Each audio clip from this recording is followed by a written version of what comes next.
Oh, we in the building. What's happening? Good morning. Welcome back to the greatest show on the face of the earth. Welcome to the LeVar Walker Show, where you watch me build this thing brick by brick every morning. No help, no dick holding, no jocking, no putting my head up somebody else's ass. Just me building one brick at a time. And hopefully this will motivate each and every person to build their own shit. But welcome back to the LeVar Walker Show podcast. We are in the building. Had a lot of disruptions last week because the Wi-Fi out here was down. But we got a lot to talk about. I don't even have time to play. These Epstein files have come out, and I'm just horrified. I am horrified. These rich billionaires, allegedly, and the children that I don't understand. They're eating the babies. That's what's happening. They're eating the babies. And there's this thing called adrenochrome. If you don't know what adrenochrome is, that's when you torture a child and you keep torturing the child until their adrenal glands begin to pump up a bunch of adrenaline, and you take the blood from the child and you inject it in yourself. That is why these people are living so long and looking like vampires. They look scary. It is just so much sickness going on in this world. You know, I'm reading the thing. I saw the thing about Bill Gates, allegedly. I got to say everything allegedly, because I mean, I don't have anything. I don't have no money if they come sue me, but I have to say allegedly. So allegedly, Bill Gates went to visit his good buddy Epstein, and I guess they were messing with the young girls, which is horrific, because this guy who is mustacheless, and we really need to start questioning mustacheless men. This mustacheless man, Epstein, with these children on the PDF island, because we have to say PDF. So allegedly, Bill Gates is there. He's toying with young Russian girl. The Russian that talk like this. No, you cannot do that. You know, he's toying with the young Russian young lady. And in toying with this young lady, Bill isn't using protection. Now, this is all alleged. It's in the files. But, now they're going to say, well, could these files be AI? Can they be altered? Who knows? So we're just going to keep saying alleged. So allegedly, Bill Gates slept with this young lady.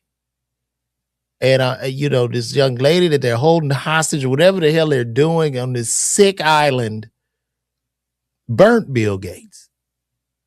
So now Bill Gates, with his rich ass, sitting on billions and billions of dollars, now he's infected with an STD. Now his wife actually said that he infected her with an STD, that STD being chlamydia.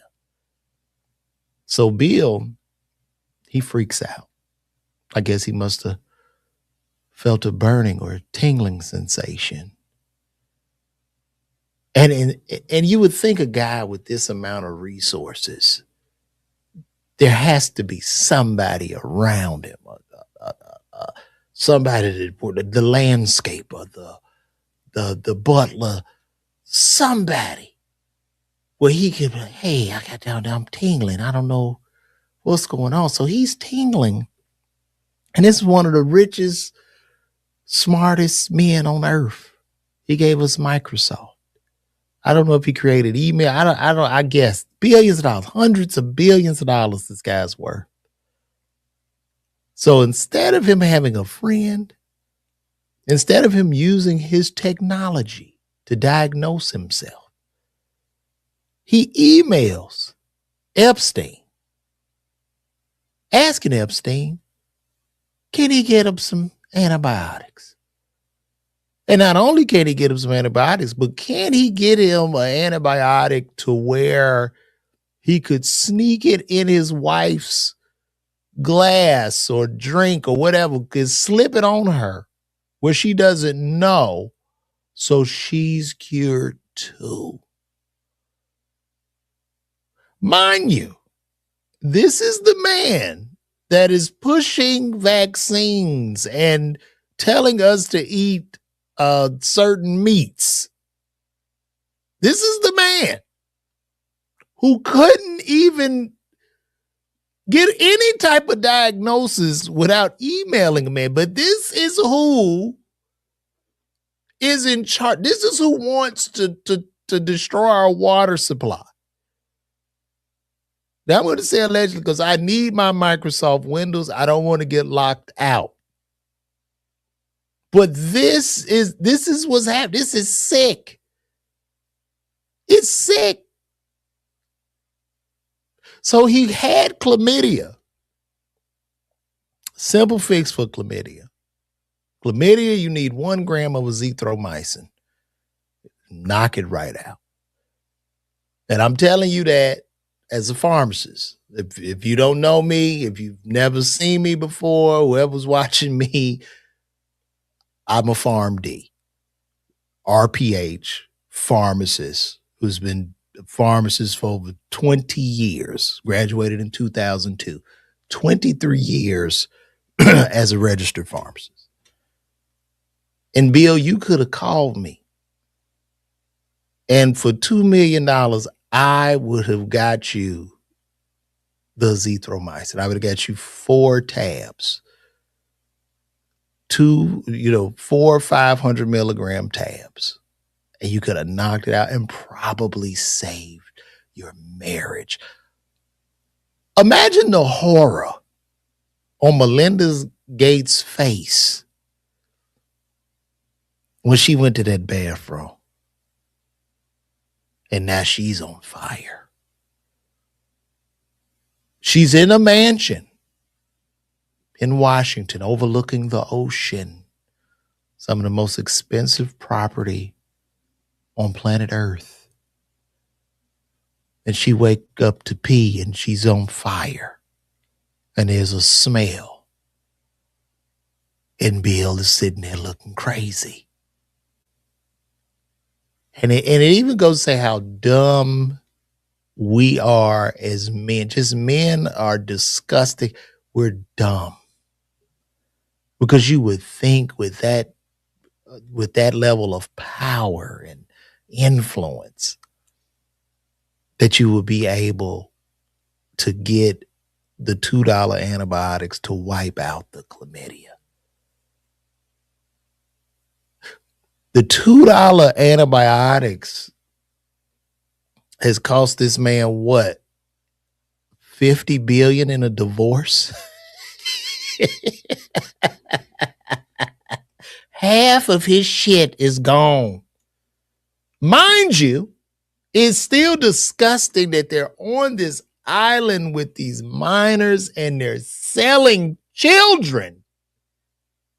They're selling the kids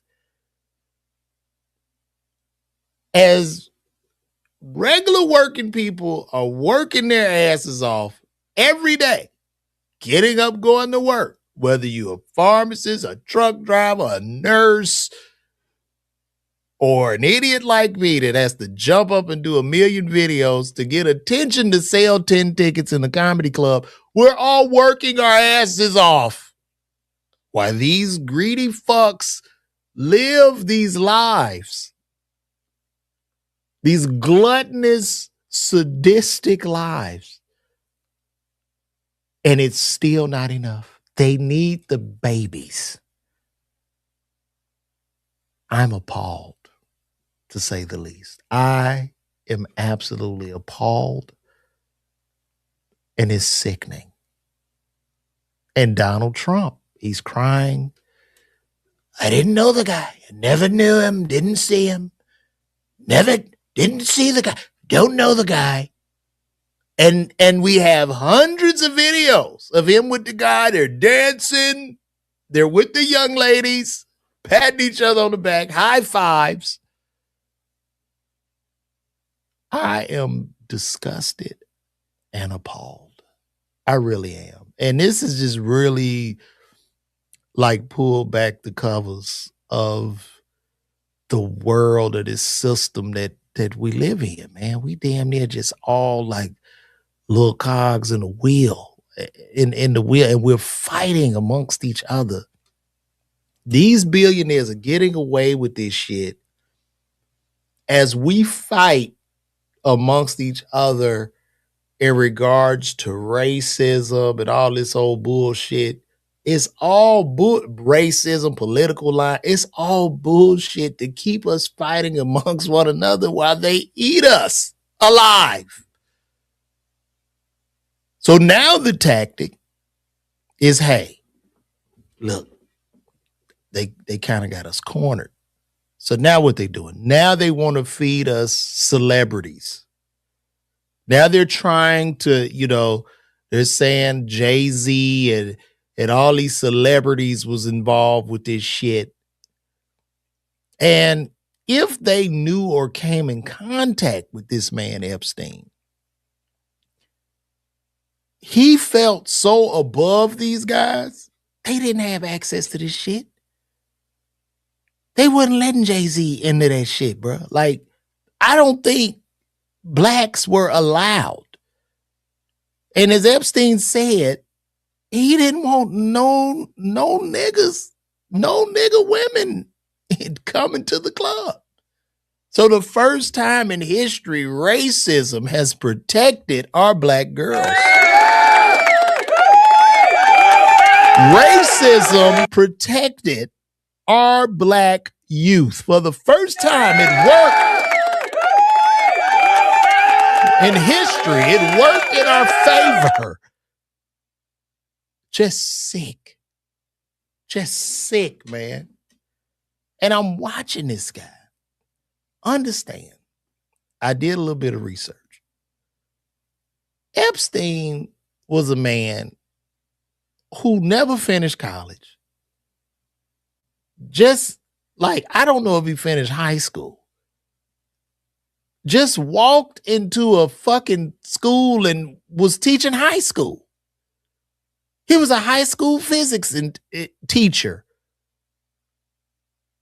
with no credentials, no background, nothing. Can you say white privilege? Imagine one of your black asses just go show up in a school and start teaching. Just imagine. And he's in one of them rich ass schools in New York. So they found out he doesn't have credentials. They get rid of him. Only for him to become like the head of Bear Stearns, which is one of the largest investment firms on planet Earth. And he goes from that to hook it up with a guy named Lex Wexner, who owned like the Limited. He's a billionaire who owned like the Limited or some shit. I don't know the name.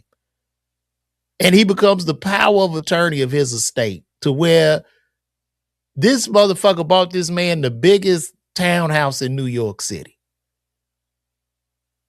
So I'm guessing this guy is some type of COINTEL. He's a spy. How do you go from a high school teacher, a fake high school teacher with no college degree, to a billionaire? Where the fuck, where does this come from? But this happened to him. It would never happen to any of our black asses. I can promise you that shit. It's not gonna happen. Because we don't have the complexion. Sick. Absolutely sick. And all these people involved, everything is above the pay grade. Matter of fact, he went to jail. This is how powerful he was. He goes to jail the first time, get caught with the little girls. He gets caught. He gets like, his jail time is like a few months, and they put him in jail, and he can go and work and just come back to jail. He could leave. As he leave as he felt and come back. What kind of shit is that? Didn't even get a charge for being like a predator, a sex predator this whole time. And then even when he was teaching the high school, his creepy ass showing up to the high school parties with the girls, there was already complaints. Where the fuck? Who is this? So to the point, the heat comes down. They lock his ass up for real in 2019. And by some strange reason, they jail him. And he's in jail 2 days. And he somehow takes himself out. Isn't that ironic? And he has all the richest people on earth in his back pocket.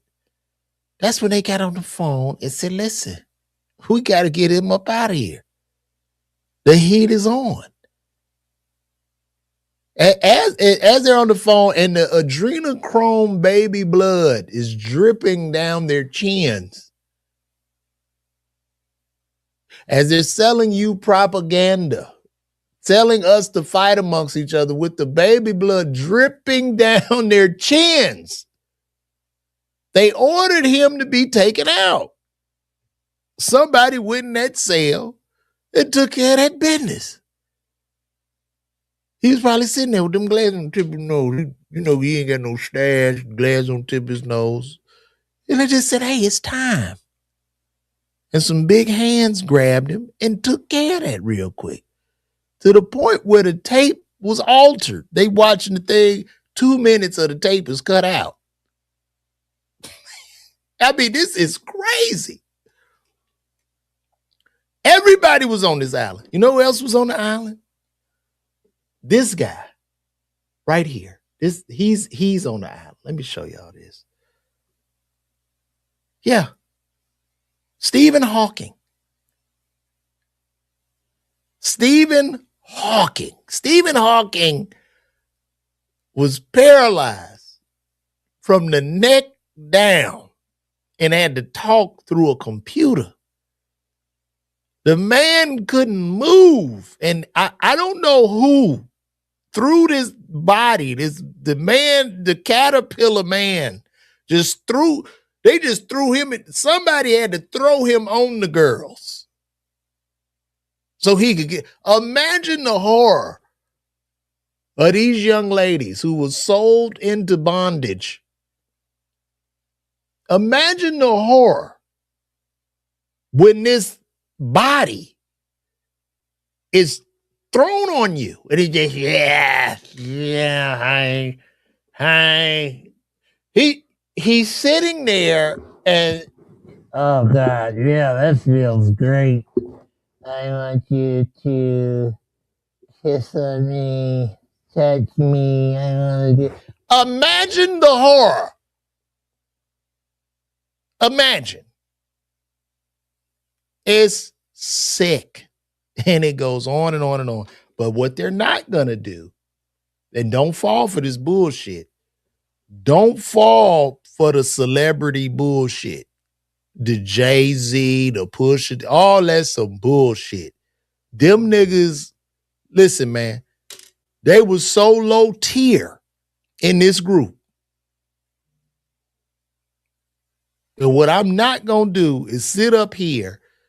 Look, everybody knew this motherfucker. Like, I'm sure the blacks, they didn't have no idea.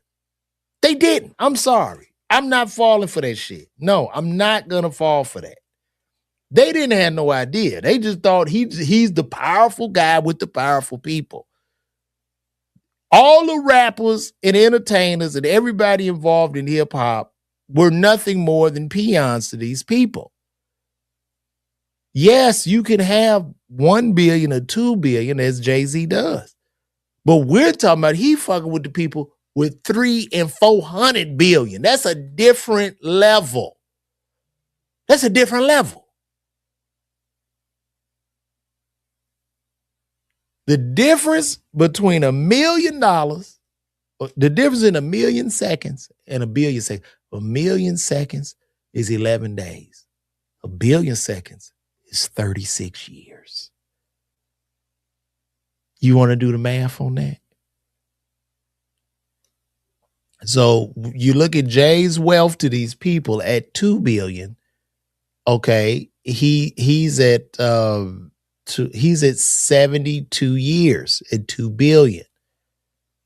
Now when you go 400 billion, they're at about 1,500 years of age. That's how many years they got on them in wealth. So I'm not going to fall for this bullshit. And nobody has been taken down. And what they're trying to do, they're trying to find a way to figure out some type of pawn to take the hit for this shit. But as you notice, nobody's gone to jail yet. As R. Kelly is rotting away, as Diddy is rotting away, none of these people involved in this shit have gone to jail because they own everything. They own the ISPs, the services. They own all this shit.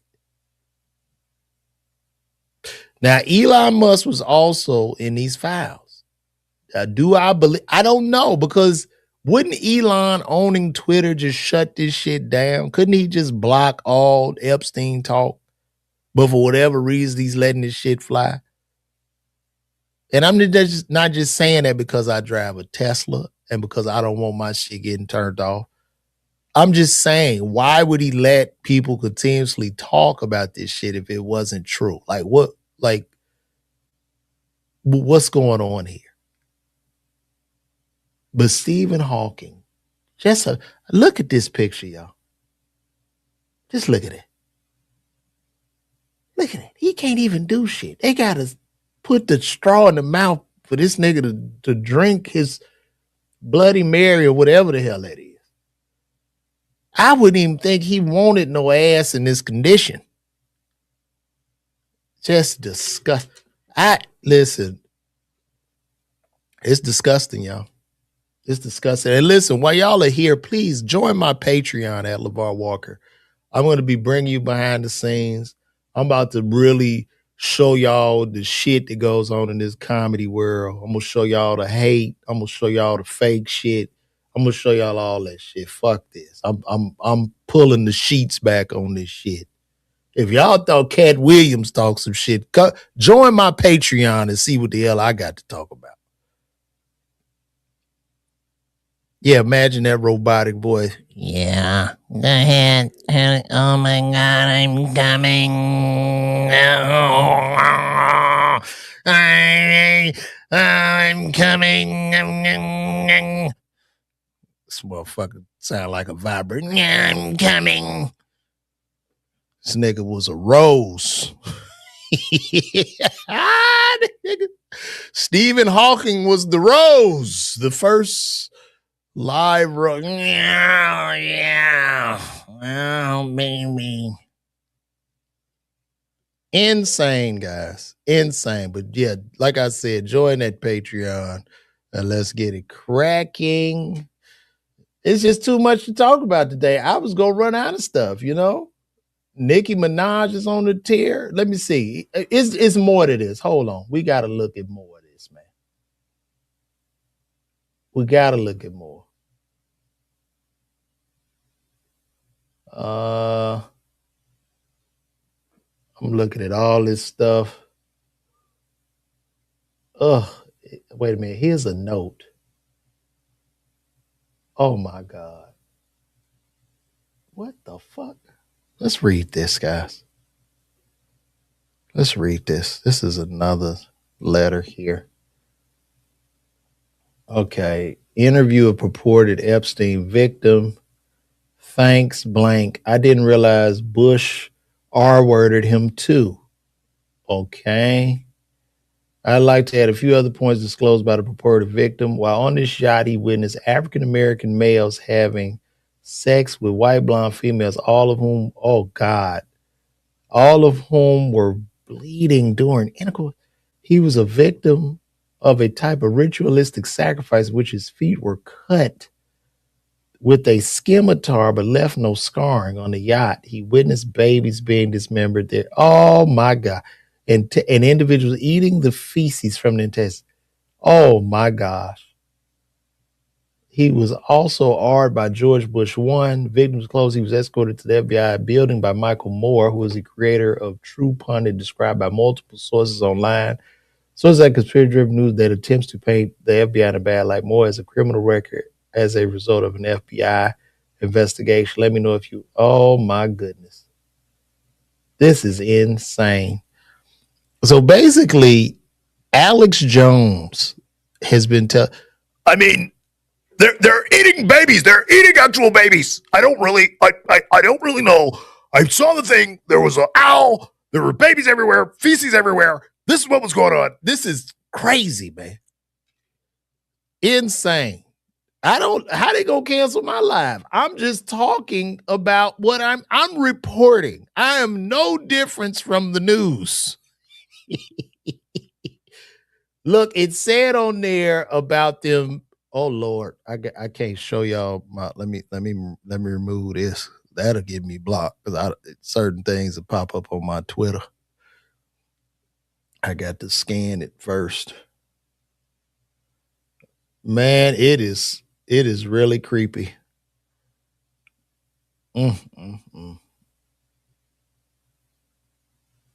It's really bad. Somebody said seeing all this makes them think the Squid Games are real. Look at this. Look at this. Look at this. Look at this. Look at this. Look at this. Look at that.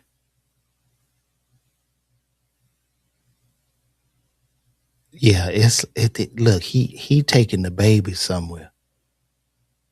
Look at that. That look like a wolf. That look like a wolf holding a lamb. Look at it. This nigga salivating. Oh, I'm disgusted. I'm gonna have to take a really hot shower after this because this is just. I tell you what, the shit they are doing behind the scenes.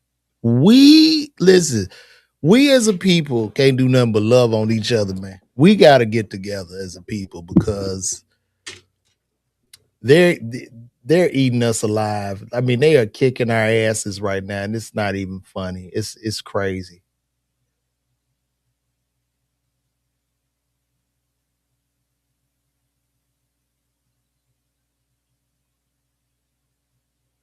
And I was watching like Steve Bannon like interview this guy. It was so weird.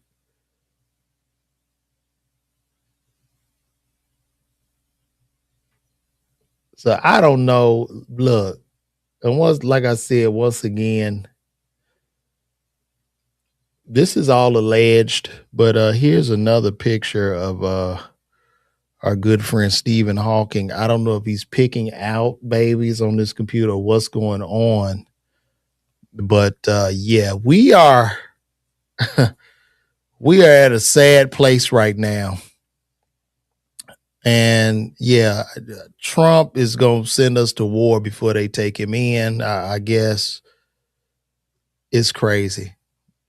It is unreal. And we just got something coming in from the chat. Shout out to Liam Martin TV. Have I heard about the new virus? So now there's a new virus out. Let's take a look and see what's going on. There's a new virus out.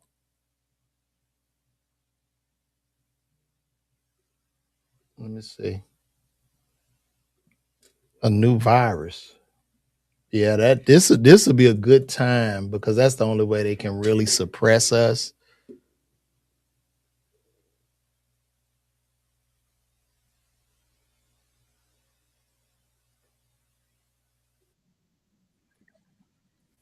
Here we go, y'all. So let's see what we got. Okay. Let me see.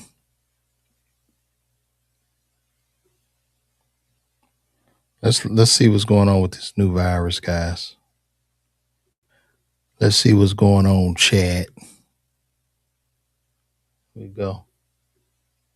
After 5 Nipah virus cases were confirmed in India's West Bengal, Countries across Asia are reintroducing COVID-style health checks to stop it from crossing borders. Thailand, Nepal, and Taiwan have all ramped up screening. Temperature checks, symptom monitoring, health advisory cards, it's all back. So, what is Nipah virus? And why is everyone taking it so seriously? Firstly, because it's rare, but at the same time, it is extremely deadly. Nipah spreads from animals to humans, mainly fruit bats and pigs, and sometimes person to person through very close contact.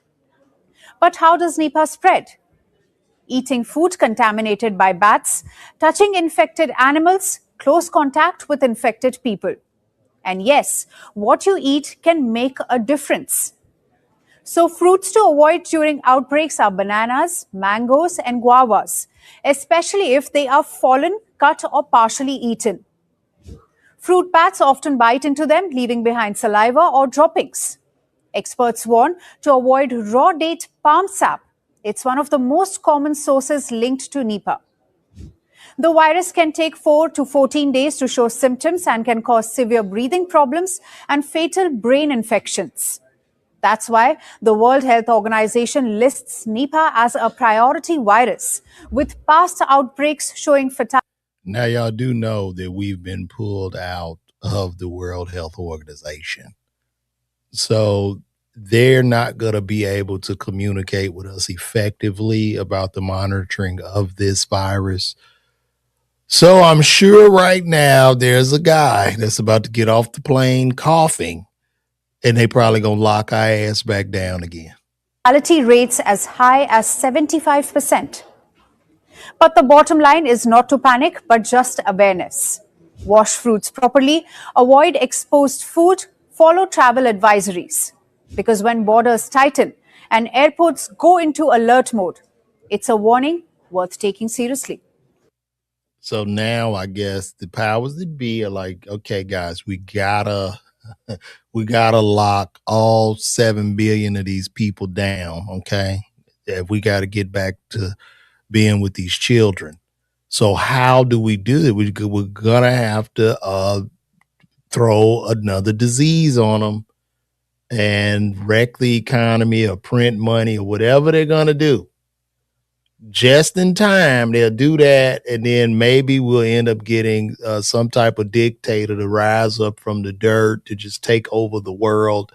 Or maybe the aliens will come down. Maybe they'll fake an alien invasion, and that'll get our mind off of this. But where are we right now? Where are we? Where are we? Can somebody please tell me? Because I want to know. I want to know. Did Nicki Minaj, people are going in on Nicki Minaj because Nicki Minaj is now MAGA, and Nicki is doing everything she can uh, seemingly to, first of all, I guess, get her husband and brother pardons. She also, is riding heavy for the Trump administration, I guess, to get citizenship, and she showed off her gold card. And people are going in on Nicki. The hatred for Nicki Minaj now. I don't know what Lil Wayne is. I haven't seen Drake. I just don't know what's happening. Now, the thing is, I will say about this with Nicki pushing for Trump and being MAGA, and people are up in arms about that. But they don't seem to be up in arms with NBA Youngboy and Kodak Black, who are also MAGA. So maybe this is selective outrage. I don't know. But Nicki's losing her mind. It sounds powder related. She's spazzing out. She's going through a Kanye thing, and she is fighting desperately, I guess, to get back at Jay-Z and Rock Nation. So, and the crazy part, if somebody said, shout out to the chat here, King Lumpy said that gold card ain't real. So I wouldn't be shocked if Trump don't deport her. That would be hilarious. He just deports her. You gotta go. Sorry. Gotta go. You gotta go, Nicki. Gotta get out of here. Like I wouldn't doubt if he just did that and deported her. Like it is so weird. And I mean, she is really playing to his ego. She is doing everything. And it's wild. It is wild. And but do you think is for protection or something? Do you think this is in spite of like Jay-Z and Rock Nation? Right? Because now this could be the big plan. You get with Nicki. Nicki start talking. Yo, they was sacrificed. They doing this, they doing that. And so look, the powers that be, or these powers that she's around, now they're like, great. Now we got a fall guy. We can destroy Jay-Z. That will get the heat off of us. Because that's what I think is about to happen. We are on a plantation. We are still on the plantation. I am just, it is insane. So I don't know, guys. I don't know. I don't know where we at. But anyway, I'm gonna digress. We gonna slide over to the Grammys. Did you guys watch the Grammys? I watched it. As I'm watching it, I knew I was old watching the Grammys because for the most of the Grammys, I'm like, who is this? Who are these people? I sounded like an owl for the first 40 minutes of the Grammys. Who is this? And the whites that they had singing, they were all seemingly singing the same damn song. It's this song of like this struggle and pain.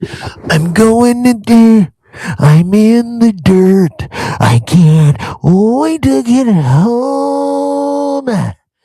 And they choke the mic. I'm going. Like this. It was weird to me. The only person I was really, really happy for, I was happy for my brother, Leon Thomas. Shout out to Leon Thomas. Man. Leon Thomas making that real music. I've been playing Leon for the past 2 years, man. And I mean, every song is a bop. So I was very, very happy for him to receive the award. And also for Jelly Roll, who has come over tremendous odds.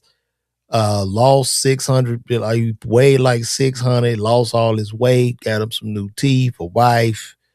It was really, really cool. So but everything else, I was like, I don't know what the fuck. It was confusing, and then I just fell asleep on it basically. The people I had no idea were, it was good to see Lauryn Hill. Lauryn Hill done blew up. Lauryn Hill looking like the auntie now. Lauryn Hill done turned the auntie, goddammit. Lauryn Hill was looking like one of the ladies worked down at the government office.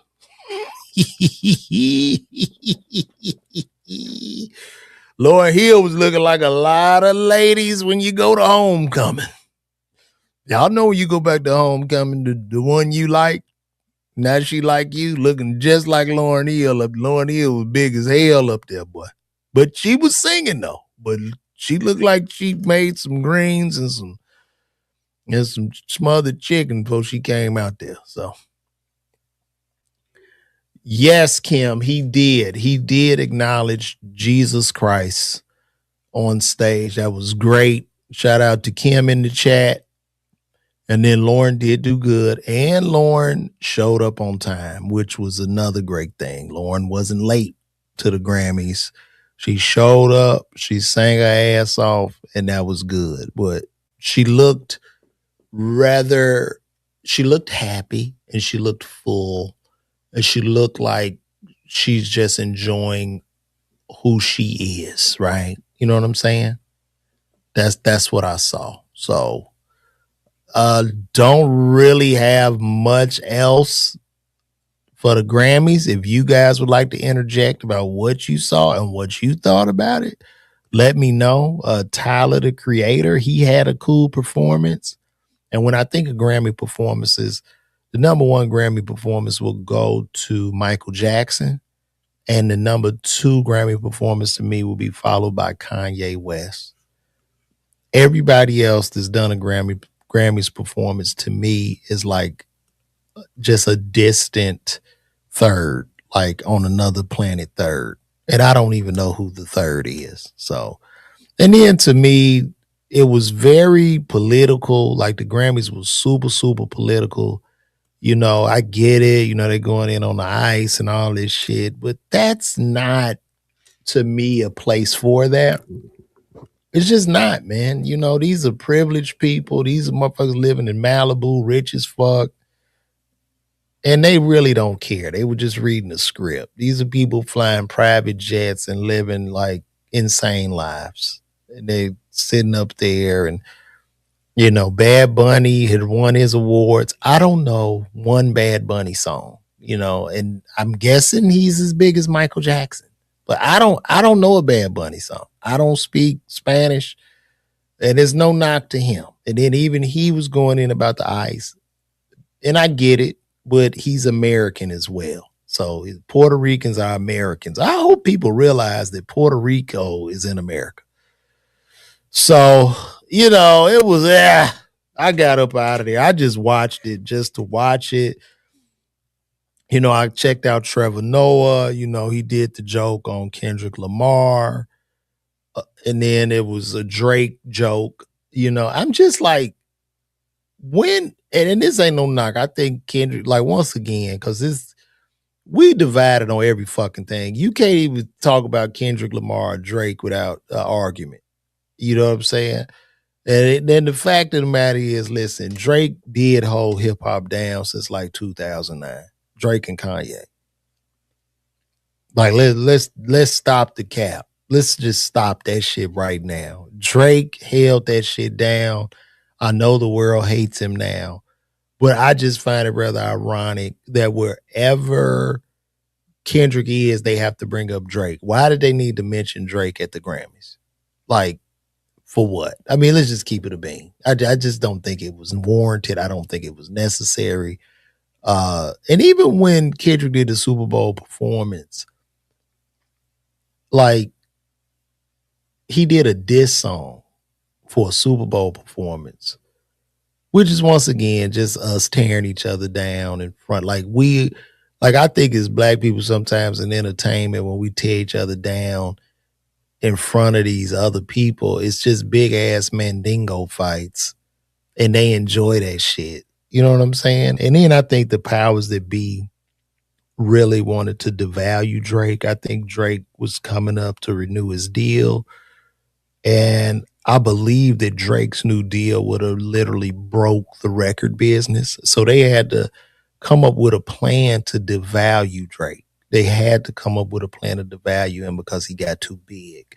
Kanye could have broke the record business, but with him spazzing out and the manic episodes, he can't. He still kind of can though, because Ye's base is so crazy. He just sold 40,000 tickets in Mexico, bro, in a matter of hours. This nigga's fan base is surreal.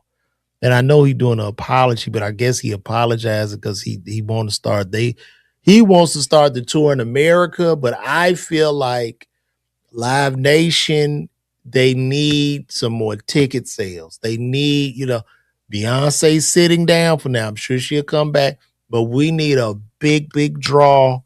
We need to sell some more parking and some popcorn.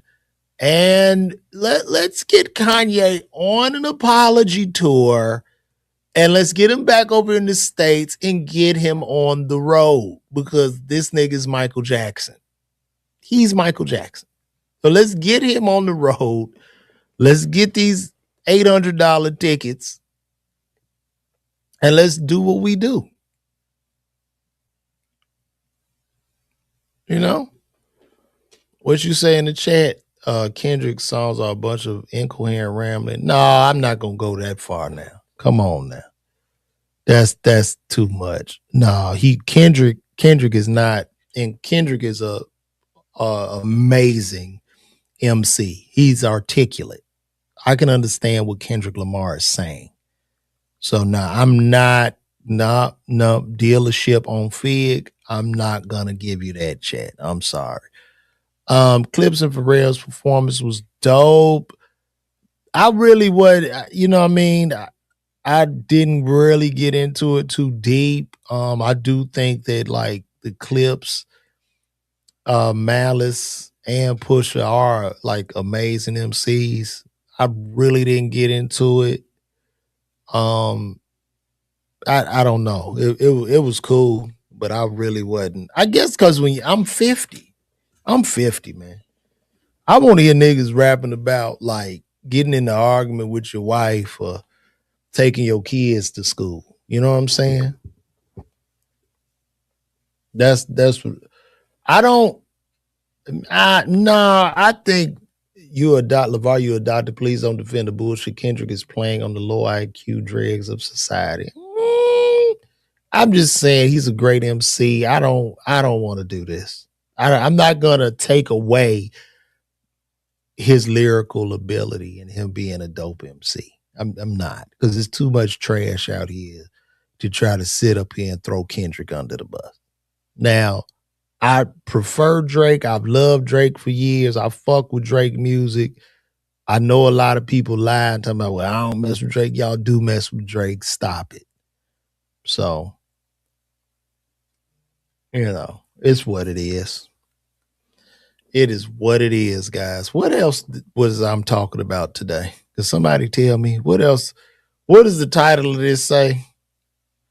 Oh, yeah, this is interesting too. I don't know if y'all saw this, but this is a very interesting thing I want to talk about, and then we're gonna wrap this up.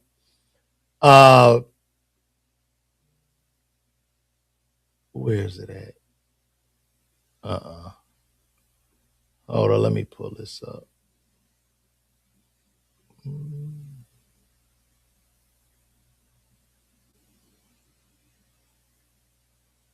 No.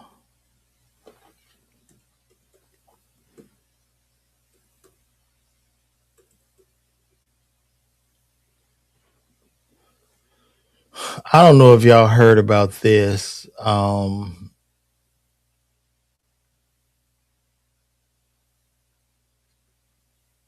But a detransitioner.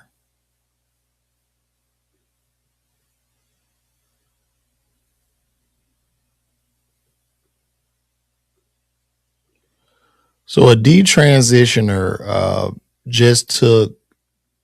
Well, a detransitioner is a person that's trans, right? So I'm a man, and then I transition to a woman, and then I'm sitting there playing with my titties, and I'm like, you know what? I want my dick back.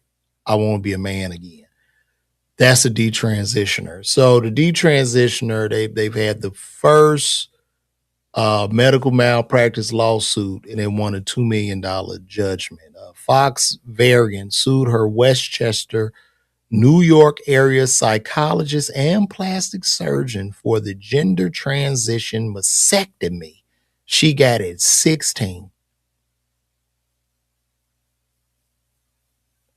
I was the only reporter to attend the entire 3-week historic trial. Wow. So this young lady sued because they gave her a mastectomy at 16, and then they pushed her into transitioning. And they're not talking about this. They don't want to talk about this, which is insane.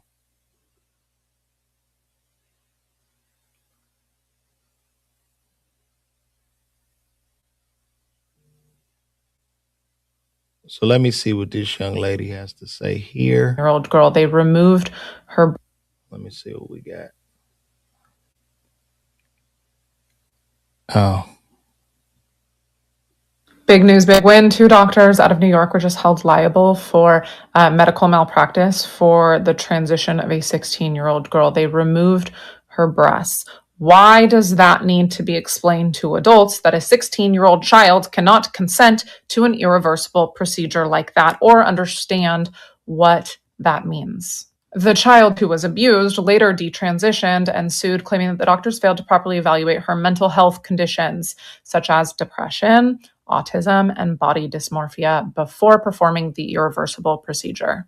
The gross part is the plastic surgeon's defense, because he said that the child presented herself as a trans male, used male pronouns, and initiated the request for the surgery. If a 16-year-old walks into a plastic surgeon's office and demands a facelift, would you do it? Demands one of their limbs to be cut off, would you do it? Like, what is wrong with these people? Why does this need to be explained to adults? The other doctor who was held liable was a psychologist who recommended the surgery. He was described as driving the train on the transition process. It's abuse. This marks the first detransitioner malpractice lawsuit to reach trial and secure a win. And there are at least 28 similar ongoing cases nationwide. Hold every last one of them accountable for mutilating our children and lying to them. It's beyond me why this has to be explained to adults. It's wrong. Yeah, and I'm going to have to 100% vehemently agree. There was a time when my child said, "Dad, I'm Spider-Man," right? Should I send the child into the world to fight crime and get him webs and let him swing through the city? What are we talking about? They need to sue the shit out of these people that have mutilated these children. To sit up here and say a child knows, like, oh yeah, I'm not a boy, I'm this, I'm that. What the fuck? These kids can't vote, they can't drive a car, they can't carry a handgun, but they're supposedly supposed to know, and their prefrontal cortex is nowhere near hardened at that age, man. Get the fuck out of here. Sue these people. Sue them. So I guess that's gonna be the end of that. The end of that transitioning stuff. Like, at least until you like 18 or you an adult. I think they should wait till you 25 when the prefrontal cortex is hardened, and then you can really make that decision. And I know. Let me tell y'all something too.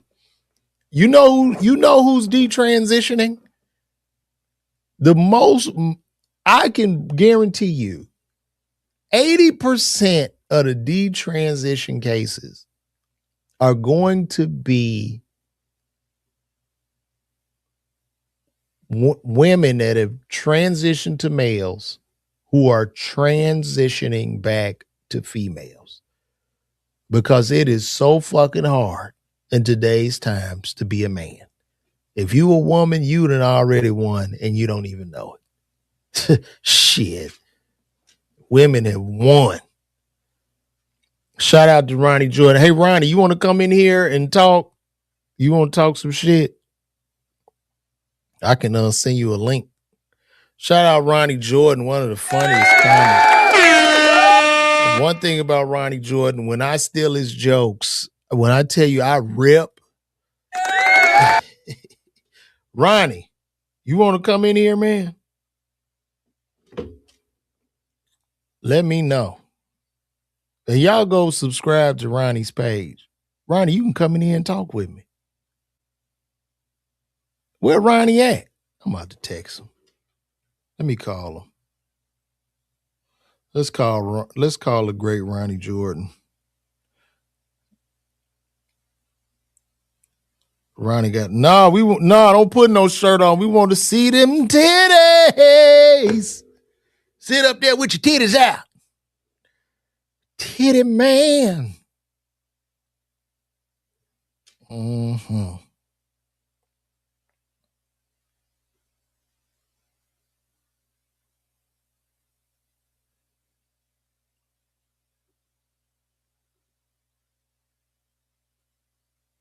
No, I gotta see how I'm gonna send this. Let me get Ronnie's email. You ready, Ronnie? Ronnie, text me your email. Text me your email, bro. Real quick. Email.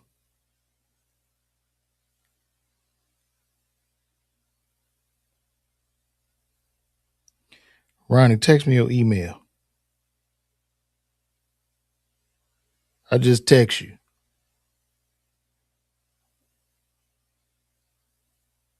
Send me that email, dog.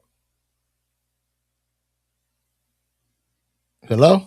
Oh, there you go. All right. I'm about to send it now, bro. Mm-mm-mm.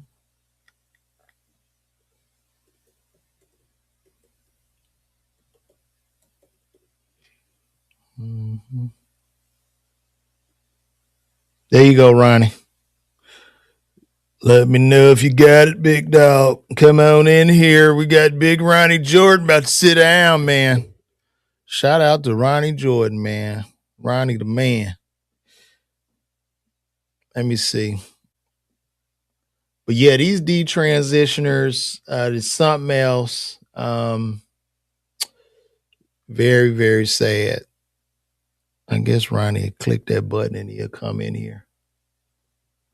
So y'all enjoying this show? Make sure y'all two guys, don't forget, join my Patreon. Go over there to that Patreon and just click. It's $5 a month, but in that Patreon, I'll be dropping game.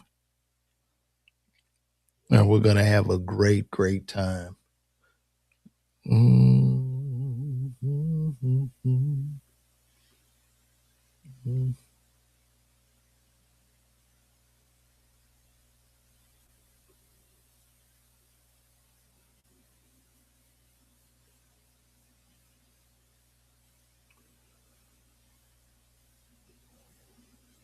I don't know where he at. Let me see. Okay. Sorry, guys. Ronnie getting his laptop together to pull up first. Well, let's just go over some of these. Nicki Minaj. We're gonna go back on Nicki Minaj real quick. Nicki is posting these Chucky pictures. Nicki says your favorite artist has been practicing rituals in a satanic cult where they take babies from other countries and mutilate, oh gosh, and delete them as a form of blood sacrifice to their God. You see when your masters say you must constantly shed blood. However, the jig is up. And you know she's sitting there talking to Trump about this. This is crazy. I think hip hop about to take another big blow. It's just over for hip hop, bro. Like, hip hop is cooked, man. It's just really, it's literally over.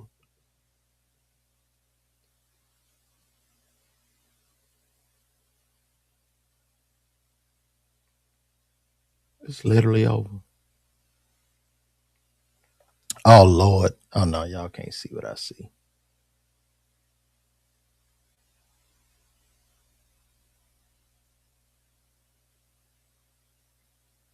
And they were roasting her on the Grammys here.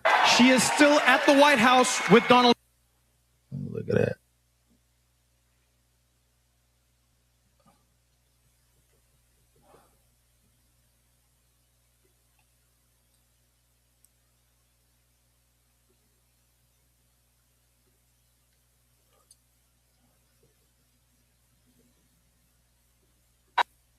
Oh man, every single person here, John Legend, Billie Eilish, Phineas, Nicki Minaj is not here. She is not here.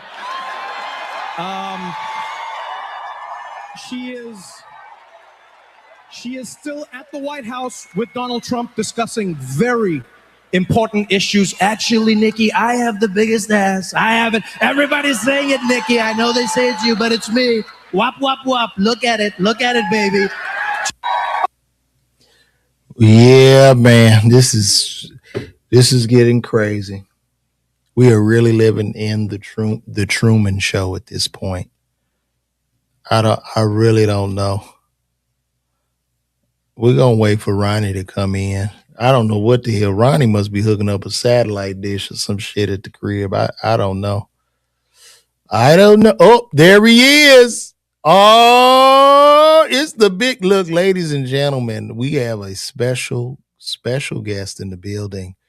Put your hands together and give it up to the one and only Mr. Ronnie Jordan. Yes, sir. Yep. Hey, man. Hold on, I might have to switch. Say something. Can you hear me?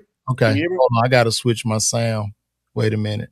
Can you hear me? Check. Hold on. All right, there you go, Ronnie. What's happening, brother? Yo, let me give you another introduction here, because Okay. this my brother, man. You know, when I started comedy, Ronnie started a little bit before me, but when I first started comedy at the old Uptown Comedy Corner, I walked in that place, and I mean, this man was blowing the roof off of the building. Okay, a true monster, Ronnie Jordan. Comic views on Bad Boys of Comedy. And speaking of Bad Boys of Comedy, what was it like with Diddy? Like, what happened behind there? Is there anything you want to share with us, Ronnie, with that? Fortunately, he doesn't like fatties, so I was fine. Wasn't his type, so I was in the clear, so I was good. So When y'all did that, first of all, I want to say I was so jealous when y'all got that. And can I tell you something? I gave Walter Latham your name for sure. I'm the one who booked all the comedians for Bad Boys. Niggas don't know. Really? When we did Bad Boys of Comedy, Walter was like, "Who should I get?" And I just gave him my phone. I wrote down every comedian's number in my phone, and I basically helped him book a lot of that stuff. But Bob Sumner was doing the picking. I gave him everybody's number though. I gave him your number. And Bob didn't like Bob. Bob didn't like me. He never thought I was funny. So that was, it's what it is. Think you're funny. You're subscribers. Like, share, subscribe, guys. LeVar Walker. So, Ronnie, tell us, man, the Epstein files, man. What are your thoughts on this, man? I think all these nasty men is doing all this killing in the country just to hide the pedophilia. The pedophilia is real. Josh Johnson brought up a funny ass point that they redacted all this shit in the Word documents that you could unredact. You can see. I feel like as a country, we look weak, bro. It's like if somebody want to get us, they got us, bro. It's like all they gotta do is shut the grid down and we cooked. Like we are falling off the bone. They're not scared of us no more, dog. They not, bro. I am bro. And then when I say this, I know nationalists will probably pull up on here. You don't know what America is. It's strong. I'm like, I don't know, y'all. We in get him out of office. They gotta impeach him in the midterms. Like if they don't win the midterms, we should be fine. But if they win the midterms, we are definitely double cooked. I don't even know if we gonna get to a midterm. I think we gonna get rid of all that shit. Well, right now, okay, so he pulled us out of the World Health Organization. So the US is no longer in that. Now, when COVID hit the first time, he had removed the national pandemic alerting thing. Like he got rid of this shit. And that's why he lost, because it's like, you got rid of this shit. We could have got the alert and been way ahead of this and been all right. So now COVID came from a lady biting a bat. They did. Yeah, but now they got a new one, bro. It's Nipah virus. Because somebody else, I don't know, bat cuisine must be really good over there.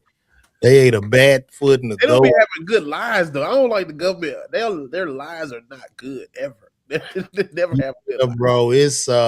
It's crazy, man. I don't know where we're going, bro. I don't know. Gold is at an all-time high, $5,800 an ounce. The dollar collapsing is scary to me. I feel like that's the chaos. When the dollar's gone.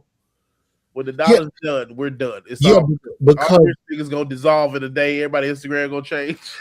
well, our currency is the world reserve currency. So when other countries are trading oil, they're trading on greenbacks. You know what I mean? Right. They're buying oil on the petrodollar. So now what's happening with gold being so high, these countries are getting rid of our bonds. So, we sell these bonds to Japan, to China. They saying, nah, I'm not too sure about this. They pulling out. Our shit turns into junk bonds.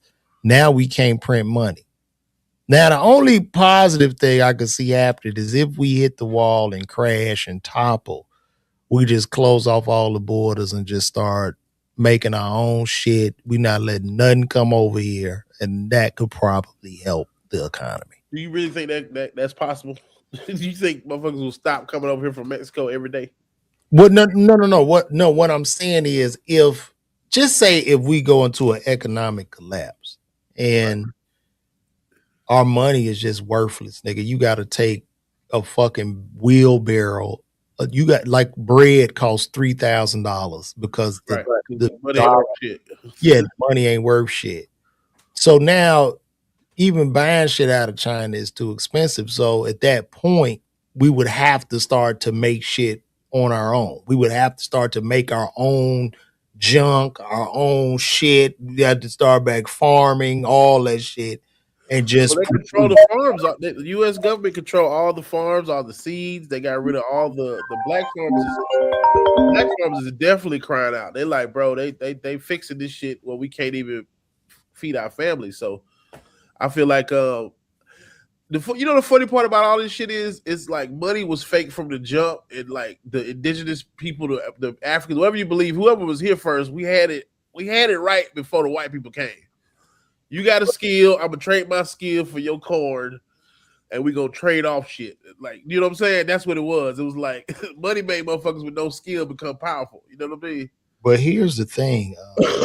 There's something very interesting called fractional reserve banking, right? Which is damn near like our money ain't even real. So like when you put $1 in the bank, for your $1, the bank can loan out $10 on your $1.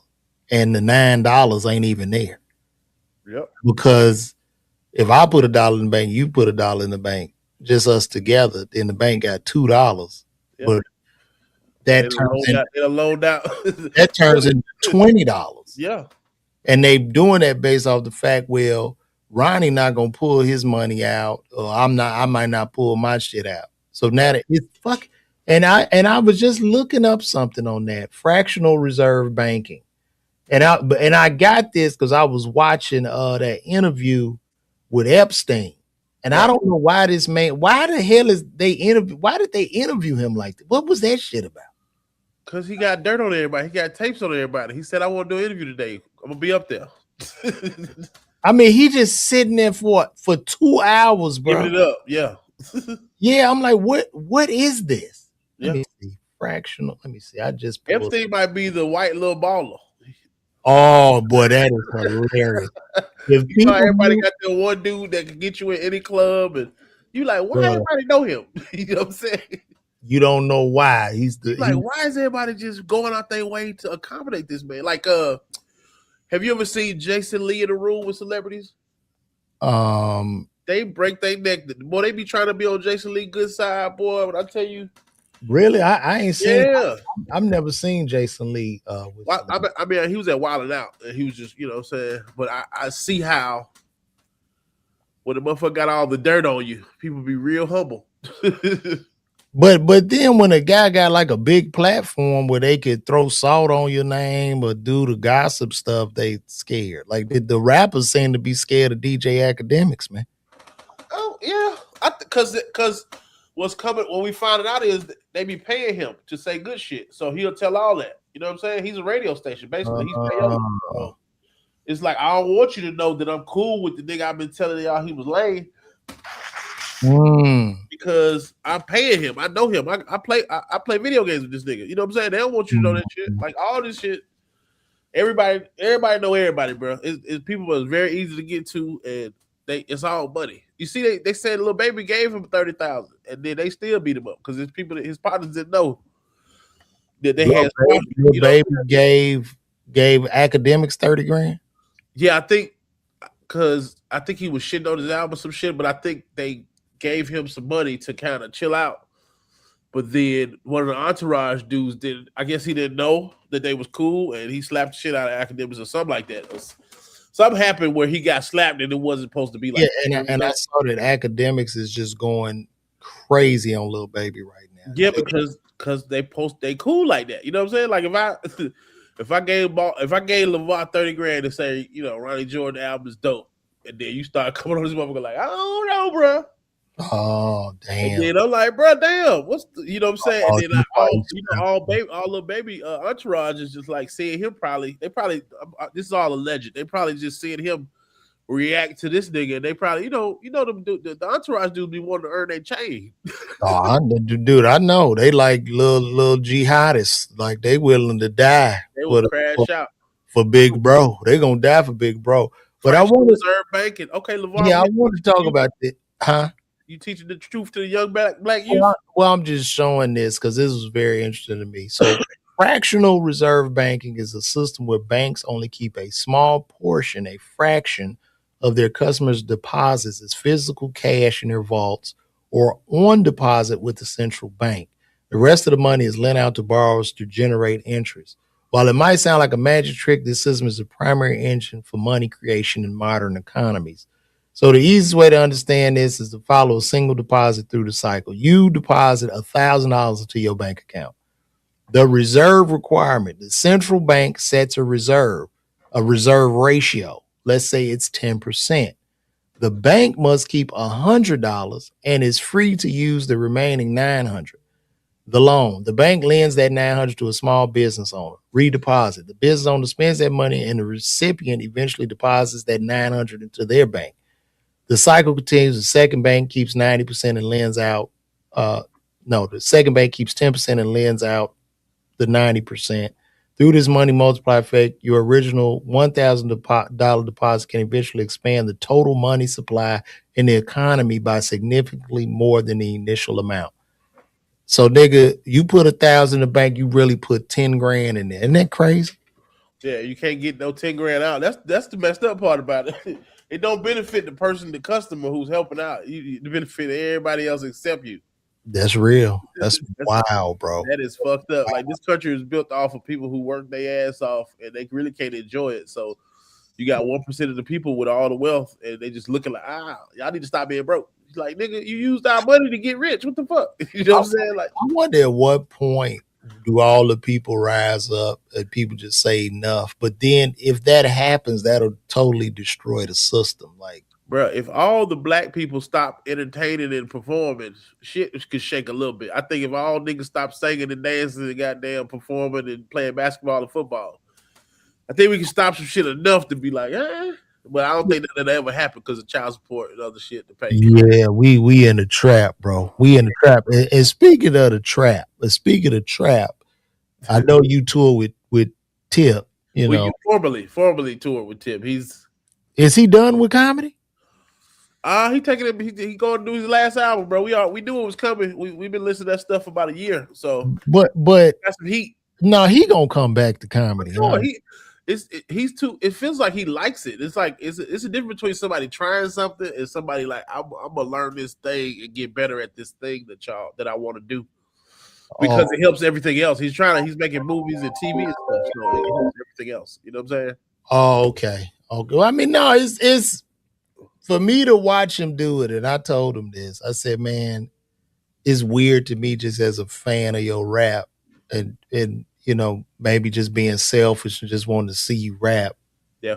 And seeing you doing this, but I know it's humbling as well. I mean, because I know this album is about killing the ego, and he killed a lot of ego. You know what I'm saying? Like, yeah, and you got to understand, like, when he started doing comedy, we had just lost Clay.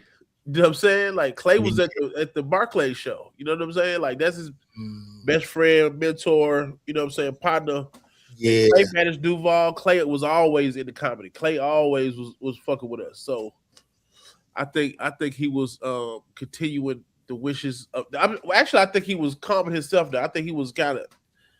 It was All right, y'all don't fuck with me. Remember he had all the allegations. All like 45. All these women came out. Then everybody was nobody was proved to be true, and then they didn't do no redaction or nothing. It was just like, I guess that's true. So they kind of had canceled him a little bit, and he kind of, you know what I mean, just started writing. Yeah, I think he mad at me because I text him that picture with them dreads falling out. I say, man, you need to cut that shit off. That wasn't even him though. That's the funny part. Somebody photoshopped that. His hair wasn't that way. Okay. And then he was like, "You believe anything you see?" I was like, "Nigga, is this not you?" I don't, you know what I mean? Just looking at the video, I'm like, bro, that wasn't his head. I don't, because his argument is like, you think if my hair was like this, you think I don't have the means to fix this shit? I'm like, you're right. He'll have a quick weave in that bitch or something. I'm gonna hit him back. I'm gonna say, since he cut it off, I'm glad he did listen to me. Okay, because I said shit off. I think that was always the plan with his last album, because I think that was always the plan. So he told me something deep. I said, watching you do comedy, to me, it's like the first time I've seen a king get off a throne to be a jester.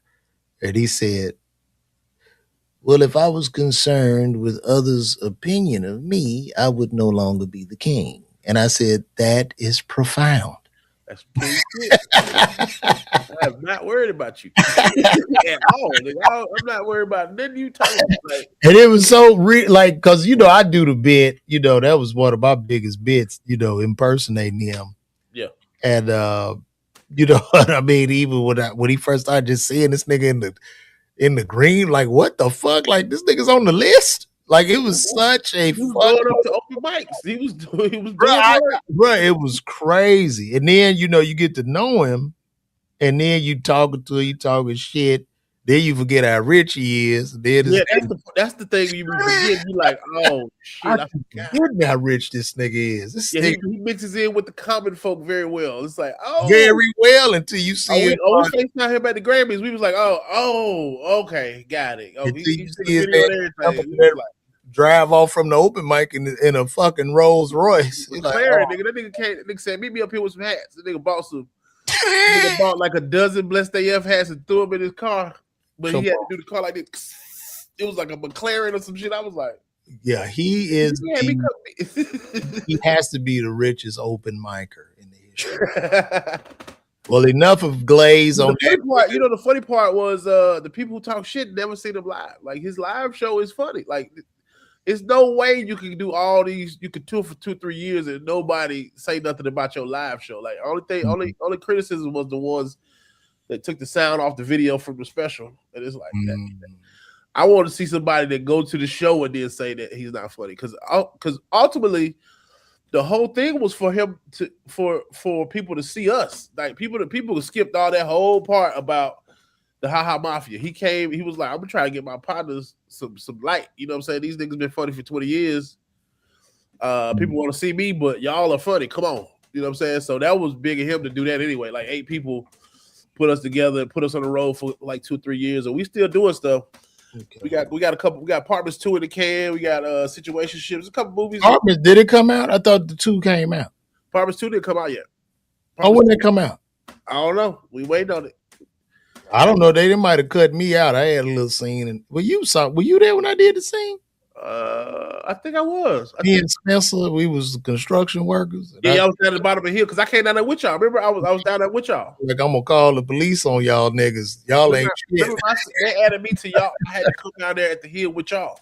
Oh, dope. Okay. Well, cool. Well, enough T.I. Glaze. We gotta move along because we were doing some glazing there, Ronnie. We gotta watch it. That's right, man. That's right. And moving right along, man. What else is going on in the world, Ronnie? You see the Grammys? You see what's his name? What's his name? Dunbar? Dunbar. Well, not Dunbar. The dude who won, the singing dude. The gay guy. He's hilarious. He's always on like all deaf and stuff like that. First Grammy. Dunbar. I'm saying his name wrong. I'm saying his name all. Black guy? Light skinned dude. Singer. He won. Not Bad Bunny. Not Bad Bunny. They didn't show his award on the air, but they had it online. Let me see. I forgot his name. Not Dump. Oh, Duran Bernard. Duran Bernard. Yeah. Oh, let's take a look at this. I Yeah, got it. he had a good speech. Yeah, I got it pulled up. Hold on one second, because I'm gonna have to switch this sound. But let's take a look. This is Duran Bernard, and you How said you get your Grammy, LeVar? When you win a Grammy for Best Comedy Album, you need to run your black ass down there. you know what? I'm gonna be honest. I wouldn't care, and I'm gonna tell you why. I think a lot of times as black people, we get these award shows too much credibility and too much power. And I've said this a million times. I'm like, I know like motherfuckers be complaining and shit, but I'm like, well, why you don't? We should be happier with our own award. And even though BET is now owned by Paramount, is owned by the other group, we could make our own fucking award that we should. That should be the award, and don't nobody even go to this shit because this shit is just a. Well, can I tell you the reason? The reason why it helps an artist to win a Grammy, it just changes their money. Like they could charge more on the road. I'm a Grammy winner. I'm a Grammy nominated artist. That's it's validation for the promoters and the venues and all the other shit. It's just, Ronnie, I'm gonna have to interject with that. That's not necessarily true because your tour dates and ticket sales are based off of demand. yeah, right? for sure. So even if you win the Grammy, you like, well, fuck it, you try because in the comedy clubs you do a guarantee. You can go to the comedy club do a big ass guarantee, but if you don't make that money back, you're fucked. You're not coming back, right? Well, most of the people who are nominated for Grammys have cultivated. They have all. They kind of make sure you got all the stuff. Like these people are on the road all year. These is like he's from the internet. Like this dude, boy, he's from. You see him on Kevin Stage's podcast and shit like that. It's like he's everywhere. Like he's doing the stuff. He's selling out shit. Yeah, So yeah, I'm not knocking it, but I think the people are the validation and not the Grammy. sure, the people are the validation. Yeah, because I love Leon Thomas. That nigga, I'm going to that con. That's a bad. That's every nigga over 40 who was outside of their college years loves Leon Thomas. Well, Leon Thomas, man, come on, bro. I was banging at Leon, bro. Straight up. You be in your car by yourself playing Safe Space. Come on, man. Now look, let me switch this audio so we can hear this award acceptance real quick. Give me 1 second. Here we go. You do this every morning? This is your morning show? Hilarious.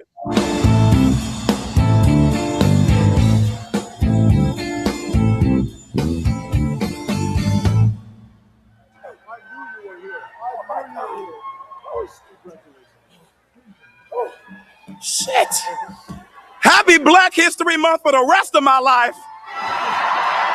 Okay. I want to remind everyone that we are all we got, and we know who I'm referring to. So please give yourself some grace and extend your kindness to your neighbor who needs it, okay? With that being said, to the Recording Academy, thank you for the Grammy. To my parents, thank you for loving and supporting me in ways that will last me 10,000 lifetimes. Behind the Access, D-Sing Records, The Nucleus, Emerald Media, Create Music Group, my team, my village, my cousins, the visionaries who believed in me enough to help guide me forward. Okay, never straight. My family. God, thank you for being the wind beneath my wings at last. All of my personalities are weeping with joy right now. Thank you to the Academy, to my nominees.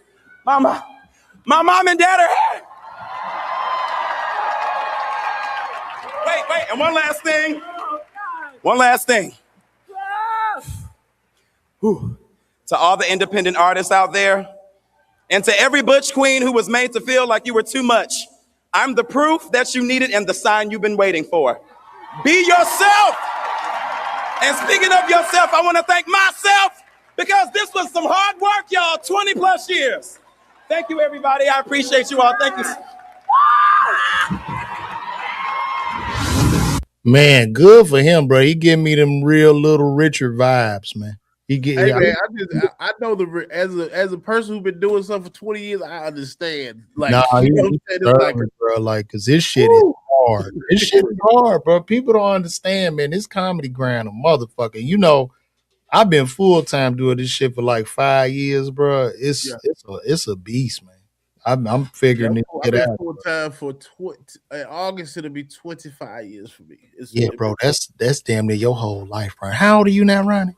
45. You young, Yeah. nigga.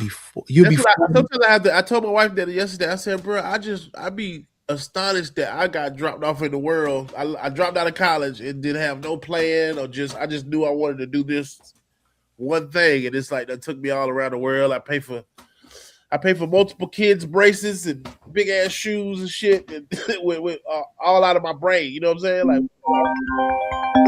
Yeah, without brain. you a real hustler, bro. I ain't gonna lie, man. That shit, because I was always scared to quit my fucking job. It took me a My dad long, told me to quit, bro. huh? I was working at a restaurant. My dad was like the head chef, and I was working there, and I was doing like the omelet flipping dude on the weekends. But I Yeah, worked in the kitchen during the week, and I would wait tables, and I would drive back and forth to college and to the comedy club. And my dad and I was booking them shows like $200-300, here and there. I had to miss work. My dad was like, "I don't quit this shit. You can always cook somewhere. Don't you know how to cook? Go do this shit now." My father, I thank him every day because he told me to get the fuck out of that restaurant. Get out of here. Go. that's beautiful, man. That wasn't even. I don't think I was a year in. I think I might My, have been 8 months in. my wife had always encouraged me to quit way before I quit, but I was just like, I don't fucking know. Now I think with the internet and shit, you can kind of, because when we was coming up, we had to just hope to get on a fucking show or a sitcom or You had some to shit. know. You had to know the promoters all over the country. You had to know who was booking a room, who had a run, who had Yeah, anything that paid. You figured it out, especially in the Southeast. You know what I'm saying? Like I did everything. I done did a lot of shit, and then you be feeling like I'm in this hole in the wall. Then you look up and Tony Robbins in that bitch too. You be like, yeah, okay, cool. It'd be like, I mean, we was at some little dirty ass club in Florida. It was me, Tony Robbins, and Joe Claire, and I was like, "That's what we doing." what was that? Was it Top Flight? No, Top Flight. I still go to Top Flight if I can. I need to book Top Flight coming up. Yeah, Yeah, do they still make y'all wear dress shoes over there? They used to. I think they're a little more lenient. They used to, I remember I they didn't. told us we had to dress up. The first time I did Top Flight, I rolled out there with Shout out to Shawty. He didn't have no license. Yeah. I drove him all the way to goddamn Tallahassee. He told me he was famous the whole trip. Then he said, Man, this is when he was in the Clips video. Remember the old Clips video when he stopped I remember that. I remember that young Shorty. When I yeah, so him, they told us to dress up. This is the Jersey era, right? They said get fresh. Me and Shawty goddamn go to the hotel. We get in our rooms. We come out that bitch jerseyed up, wristbands, Air Force Ones, hats and shit. They were like, "Nigga, y'all can't come here." He was like, "No, we on the show." They were like, "No, nigga, pants." So did y'all do the show, or y'all had to go buy some pants? They let us in. But I heard they made Earthquake stay to know he had some shorts on one time. They were like, "Nah, this is y'all don't understand. It's right around the corner from FAMU. It's in Tallahassee. It's called Top Flight. Marvin Dixon been hosting this shit 30 years, and it's still jumping every Sunday." Yeah, they had tried to book me for it. That shit had pissed me off. It was just like, what do you mean I can't wear sneakers? I'm like, nah, fuck that. I'm good. That was a tactic to keep the dope boys out, but it don't matter. They still around there. Yeah, but if you're the artist, I'm not going to prohibit you from wearing sneakers. Like, if that's the dress code for people coming in, but if you're coming to perform, yeah, you should be. Because what if you perform in a kangaroo suit? You know what I mean? That's my act. But that's why I was just like, nah, I'm cool. I didn't fuck with it. So yeah, Top Flight is one of them rules, man. yeah, it's what it is, man. That's what's up, bro. That's what's happening, man. Shit, what you got coming up? I got shit, man. I don't have shit for February, but March I'm pretty busy. I'm looking on this board right now. I got Columbus, Ohio. Well, Miamisburg, Ohio, March 7th. I'm at Bricky's. March 8th, I'm in Columbus, Ohio at the Attic. March 15th, I'm at the New York City Winery. March 20th, I'm in Pittsburgh. And shit, I got some offers. I'm waiting for a couple of offers to come back. I'm trying to keep on keeping on. You know what I mean? Feel me? Keep on keeping on, man. I just got back. I did the start on this past weekend. How was that? It was cool, man. It was cool because they called me last minute. I did a fill-in for Jess Hilarious because she pulled out. You did the big room? The big room was Yeah, cool? I did the big room. This is the second time I've done the big room, though. What's up? Hell yeah. No, it was good. It was good. They're helium now, right? Bruce gave They are helium. Yeah, Bruce sold it, man. He's very emotional about it. He be crying and in shit. different era. Yeah, it's different. It's still the same, right? It's still the same, but I guess they're gonna figure something out. It's gonna be interesting to see what they do with it going forward. You know what I'm saying? That's my first headline out of town show was not out of town, but like my first comedy club. My name on it. It was Clay booked it like 07. Grand Hustle presents Ronnie Jordan. And y'all did a one-nighter? We did a one-nighter. Because he did everyone. He did Duval, Benji, me. But shout out to Clay, man. That was that. He always had the vision of, you know what I'm saying? Oh, and I know y'all sold that bitch out too, didn't you? That 07, I think I don't think I sold it out. It was packed though. And I think I did Stardome with Tip like a couple months ago. It was sold out. Then I did it myself January 24. Okay. I did all right. I did all right by myself. Well, I started out the first time I did Stardome. I did a little room, 2 shows. I did that room only holds 70. I had like 35 people a show. Then I did it again. I sold it out at 70. And then he called me to headline the big room because I guess he was desperate because Martin was coming in town to the BJCC and Ricky was going to open for Martin. So it was one of them things, whoever he had probably like, oh, fuck that. I'm not going up against that. So I took that date and I did a little deal with him. But the shit was packed. I mean, because he was giving away the tickets too. Yeah. I saw he papered my role. He papered it on me too, so I appreciate it. Well, he kind of got over a little bit because I actually did a door deal. So basically, I sold maybe 240 tickets hard on my own, and then the rest of the tickets were given away. But bro, it was lit. I had over about that packed room where you didn't think it was gonna be packed. That you'd be like, but it wasn't no way. Still like, but see, it wasn't no way. It wasn't no way for me to win because Bruce is going to fill that room up. He gonna fill that it don't matter what he gonna get that bitch full, right? He gonna fill that shit up, bro. So basically, I just paid myself. Really, I didn't even do a guarantee, but I walked out of there with some good paper, and it's just what it was. It wasn't no big. Yeah, man. I'm doing a theater in Indianapolis, the Wit Theater, March 14th. Yeah. Who you with? Theater by myself, man. Headliner. Come on, Ike, one of them Ike shows. Ike still out there, huh? Yeah, because I honestly, I've been on the road for 20-some years, but I'm always with somebody. I'm always featured. I'm always with a lineup. So now it's just like, let's go sell some hard tickets on my own. You too damn strong, man. Well, strong it don't mean shit now if you can't sell tickets. So that's the one. Right, but I'm saying putting you up, even with a nigga that's selling the tickets, you kind of, nigga, you killing him. But not that it. Just in the moment of the show, right? You come out there and Ronnie is a dog, so it's like, oh my god, because I saw shit when you did that show with Desi. I'm like, oh shit, and you wasn't even going hard. I was just fucking around, huh? You remember I put my hand on your shoulder? I was like, this is your last show, right? Hey, the funny part, I ain't been on. I put my hand on your shoulder. I said, Ronnie. He said, man, why you say that? I said, nigga.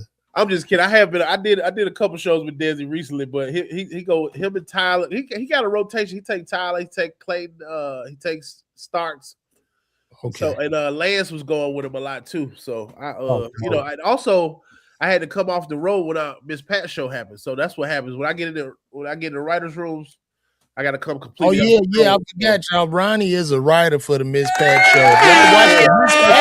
Right now. Season 5 is killing. Season 5 is killing. We broke the app on the first day, so BT Plus always breaks when Miss Pat drop because it's so many people logging in. That's how we normally get renewed. So we waiting to see if we get renewed for season 6. But I've been there since season 1. I was doing warm up season 1, and then She brought me in as a warm up, and she's like, I can't put you in the writer's room right away, but I know what you're gonna do, and I'm gonna get you in there. Like, just chill out, just do what you do. Cause you know how women can set shit up and make it look like a man thought of it. So I was doing my warm ups, and warm ups ain't easy. You got to be funny for 3 hours. You know what I'm saying? And they Jordan E. Cooper, the one of the co-creator, he was like, "You think he can punch up?" And she was like, "Yeah." And then I've been punching up ever since. So that was like half of season 1. It was like about 6 episodes in season 1. The episode I started doing punch-ups on was the dude broke in her house, and the nigga was fat too, and he was built like Pat. Oh my god! And I was killing on the punch-up. So already know that punch-up is something else, man. I got to do punch. Well, of course, Uncle Drew, and then I did. I love Uncle Drew. Clark loves any basketball, older anything basketball, like any basketball movie, documentary. Wow. But that was interesting working. I got to. When I did Uncle Drew with Real nigga, I was on set. We did like 5 or 6 weeks. But I was with Kyrie, Reggie Miller, Chris Webber, Shaq Webber. It was amazing, man. Cause Shaq seemed like if you get cool with him, he gonna be real silly, but he big as hell. Like bro, he's dude, it's ridiculous. Like bro. A childish big nigga seem annoying as hell. Big, bro. Like it don't make sense, dog. Like I remember we were like in the van or whatever. We was getting in the van, we was coming from set. And this was Shaq was doing the karate scene or whatever. And I was sitting like in the front of the van. So I see him coming to the van. I was like, I'm gonna get out or whatever so he can get, and he just poked me back in the van. One thing he did that, you know what I mean? And all the way back in the van. Yeah, and then one time there was a scene being shot. Oh, that's so funny. He was doing the party scene, and so he's sitting there, just holding court with a bunch of motherfuckers, and I was like, I'm getting up out of here. So I walk away. Just imagine, bro, I was far, and nigga, a hand pulled me back in. Bro, like his hand, like I walked off, dog. I'm like at the door. I just feel this. I'm like, what the fuck? He didn't even look at me. He just pulled me back so I can listen. I'm like, this shit is crazy. I met Shaq again. I met him before, but I met him with Tip. And I didn't know him and Tip owned like a car wash. But this car wash got like, it looks like a little car wash office, but you go inside, it's like a little hookah lounge. Oh, is that the one on 10th Street? Is that what? Yep. It's like a hookah lounge on the inside, but it's like got these little chairs. So I walk in, Shaq sitting right over there in the chair. That nigga started getting up and kept getting up. I was like, God. Every time I looked at him, I'm like, what could I do to take this nigga down, bro? Like nothing.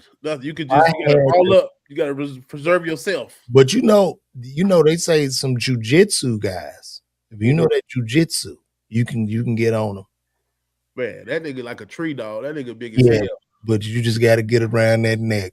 And he back in shape a little bit. That's the scary part. You got to get on them. You got to climb that tree, and you got to get around that neck, man. LeVar, when I tell you, me and Clark just watched the 30 for 30 with him and Penny. Young Shaq was a dangerous nigga. Big, goofy, playful. Yeah, he was slim. Let me tell you something. For LeBron to say what he said, for LeBron to say that in the 80s and 90s, and I'm gonna put the early 2000s, that it was easier to play a 82 game season back then than now is blasphemy. Cause y'all plays is better. Y'all got accommodations for big niggas now. Y'all got hotel. They just stretch the doorways out for y'all niggas. Imagine going to La Quinta in 91. But not just that. During this era, this was the hand checking era. Oh yeah, you getting hailed. Like you're getting hailed. Every time you see Jordan on defense, he put his hand right on the nigga back. Like every time he put his hand. Said that he was like he would like if he got you on defense, he would move your body slightly to throw you off. And they playing through. They were literally playing in mud, bro, in cement. Yeah, and everybody was on cocaine. And you gotta think about the shoe technology wasn't all the way there yet. They playing in goddamn Converse weapons and then we move up to the Jordan era. Because I ain't bet a pair of Jordans I want to hoop in ever in my life. Bro, we got to keep it a bean. Them Jordan 1s, shit, you might be hooping in some Chuck Taylors, man. Those are some high top flip flops. That's Jordan all. Comfy when you got the right size and the right leather, because the wrong leather make them shits too tight. You like the newer ones, you like, damn, why these shits so tight? Like the Dunks is more comfortable than Jordan 1s, and that's damn near the same shoe, which is stupid. Yeah, that's crazy. Yeah, how is the Dunks more comfortable than Jordan 1s? That is crazy. Did you see when he played on Last Dance when he went back to the Garden? He wore the 1s and he said his feet was bleeding the whole game. Like I did see that. Yeah, they kind of cut on the side of your pinky toe. Yeah, he said he wore a size 12, which is the ones he wore in the Garden. I was like, nigga. But do you know he wore the shoes he wore? One shoe was bigger than the other shoe. Oh yeah. So if he wore a 12 on his right foot, he will put a 13 on his left. Well, I thought he wore a 13, and then I think it's like a pivot. I think I guess if you think about it, if he got a shoe on that's an inch bigger, I'm guessing that'll be like probably on your pivot foot where you stop. So it's not, you got a little bit more room and you can do some more shit. So what's the first Jordans you ever got when you was a kid? Like what was the first ones? The Jordan 2s. I just did a whole on that shit. 5th grade. Oh, I know you shut shit down when you went up there. Ooh, 5th grade. Ooh. It was at 5th. I believe it was 5th grade. Bro, I couldn't sleep. Bro, the box, the box. See, that was the Jordans, when it was the basketball and the wing. Yep. They had the wing look on the Air. Yep, the Air Jordan. Yep. Bro, listen to me, man. Like, my pops bought me them hoes, and that was it. He didn't buy me, he give me the Jordan, but you gonna wear them bitches all year. All year. And my feet grew out of my Jordans. I still had to wear them bitches. I was tore up, bro. Like, I was trying to wash them and shit and put that, remember that shoe whitener? Right, that sneaker whitener. That paint. Them niggas used to paint the Reeboks over. You like, nigga, them shit is over. My first Jordan was 5th grade too. There was Jordan 5. My granddaddy bought them. He was like, I got straight A's. He was like, what you want? I was like, some Jordans. My mama took me around to find them shoes, and she was like, you sure you want these? You can get 2 pair of these. I was like, man, give me them Jordan. My Jordan 5s is my first Jordans with the reflective tongue. The Fresh Prince Jordans. Let me show you. I'm about to pull the box up. Oh, yeah. My picture of mine, I think. I got a picture of me and my brother in my shit. Look at these. Yeah, these was my first Jordan. Yeah. Ooh. Hey, Jordan 5s, yep. Them shits came out in 1986. 1986, I was 9. Yep. Going on 10, so I was in 5th grade. Yeah, man. Them bitches was talking. You see that part right there? That was talking, Ronnie, at the end. Because, we went to Chicago with Salt and Snow. When I tell you I wore them hoes out, look at that box. Hey, can I send you something that you can put on your screen, or do I need to email it to you? Yeah, text it to me. I'll pull it up.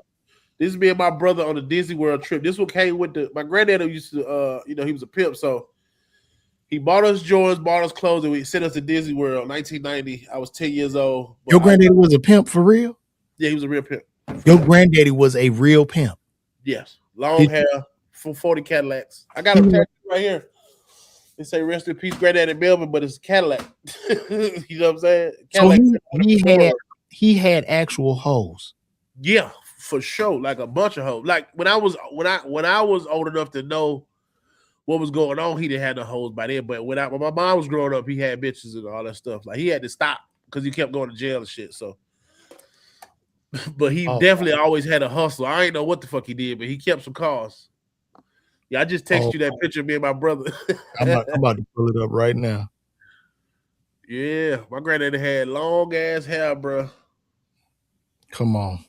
Yeah. And then the crazy part, he was on Auburn Avenue and he was cool with Dr. King. I got a joke about this shit and everything. Like that's me and my brother. I got the black Bart Simpson on. Yeah, them hard. Them reflective. Come on, bro. That's 1990. So I was in 8th I was in 8th grade at that time. But I had, you know how hard, you know the black Bart Simpson shirts, black Bart Simpson dunking on there on my shit. Oh, that's I only got crazy. the real Simpson shit on. I got the black one from the flea market. Ronnie was not playing, bro. That Ronnie, you wasn't playing. I had the tag on that bitch and everything, bro. Them Jordan 5. And then I think I wore like a 10 or 9.5 at that age. I was 10 years old, bro. I think I wore like a 9.5. So Ronnie, your granddaddy was a pimp. Did he give you game or some shit on women, or did he ever No, it was kind of like a secret. It was kind of like my mom told me later, but it was like I knew how he moved and talked, that he did something, but he was just like he always checked on me when he said, "You like that comedy thing, huh?" He said, "You like it? Keep doing what you like." That's all he kept saying. Do what you like. I'm proud of you. Like you. Yeah, he passed. He had a congestive heart failure, man. But he stuck it out as long as he could, though. But that motherfucker had, when I tell you, he always had a new Cadillac with the suit to match. Come on, up, fedora, bad bitch, Cadillac. They don't make the OGs like that. They don't make them like that no more. They don't make them like that no more, bro. He would always try to start businesses, but it would, you know what I'm saying? He'll go back to some street shit. He was like, he got like a key maker for some reason. He's like, I'm doing keys now. I'm like, now I know now. They probably was breaking it in there. They probably was selling keys to niggas and shit. But I mean, Atlanta, you originally from Atlanta. Ronnie, I was from Auburn Avenue, bro. Like 4th Ward. You know what I'm saying? Atlanta is like so many black entrepreneurs, man. Yeah.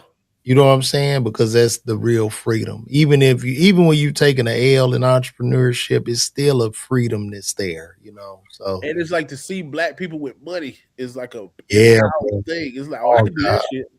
Atlanta, bro. When I moved here, I was like, this is it. I said, this is it, man. I think most black people come in, they say that. How long were you here when you came to Uptown? I came to Uptown immediately. I first visited Atlanta in 1997. I had crossed Cap. 11th grade, bro. Yeah, I had crossed Cap, and we just came down here, like we drove from Xavier and just stayed a couple days. Me and the homies, me and my couple frat brothers, and I was like, man, this shit's slick. I was like, I'm gonna live here. It was just so nice, man. We was down on Peachtree. It was beautiful. You didn't think you were gonna stay in New Orleans? You didn't think that was gonna be your community? Fuck no. And ain't no knock to New Orleans, you know what I mean? Like, I kind of basically grew up there because I went to college at 17, 18, and then I graduated. It took me 7 years in that program. Oh, nigga, you from New Orleans? Nah, not really. You know what I'm saying? It was different. You know, being a college kid and you down there, you kind of pretty much in a bubble. Even though you in New Orleans, being a student, you know what I mean? You with your group, you with the university. So it's a different experience. You know what I'm saying? But I think my friend's son committed to Xavier. Is it Xavier or Tulane? His name is Tobias Brinkley. What's the major? Well, no, he played basketball. Oh, okay, cool. He probably went to Tulane because Xavier ain't. I mean, unless he wanted to go to Tulane or one of them shits. One of them schools he committed to. What high school did he go to? He's still at, I forgot what school. I'll send it to you. He in high school right now, but his dad played at my high school, and he went to like Missouri, and he was one of the top niggas in Georgia, and his mom was like a top cheerleader for Chick-fil-A now, like corporate. So it's good seeing your friends raise good people. That's the era we in now, like, because you know a lot of my friends had kids before me. I know you get this too, because you know we had kids a little later, so all your friends' kids be 18, 19, 20, you know what I'm saying? I know, I'm about to be 49 with a 10-year-old, man. Hey man, my son 10 already. My youngest is 10, my oldest is 12. See, you younger than me, so we right now. We would have been in high school at the same time. No, I'd have been a senior though. You'd have been a senior when I was in 9th grade, right? Yeah, that's a big gap.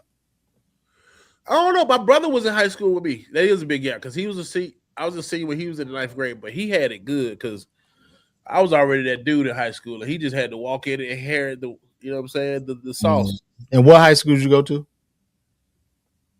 Lovejoy and Banneker. Oh, dope. Okay, cool. That's what's up, man.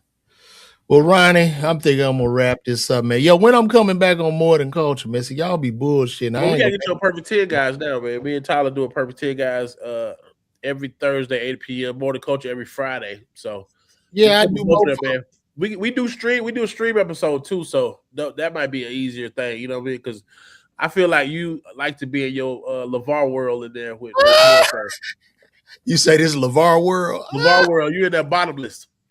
You got on some expensive shoes. You got on your jellies, your some Man, kind of I ain't found no man doing this shit full time. I ain't got no more money for this shit, Ronnie. This shit getting rough around here, man. I'm trying to figure this thing out, man. Shit. God damn. Start That's how it selling. be. It be like that sometime, my boy.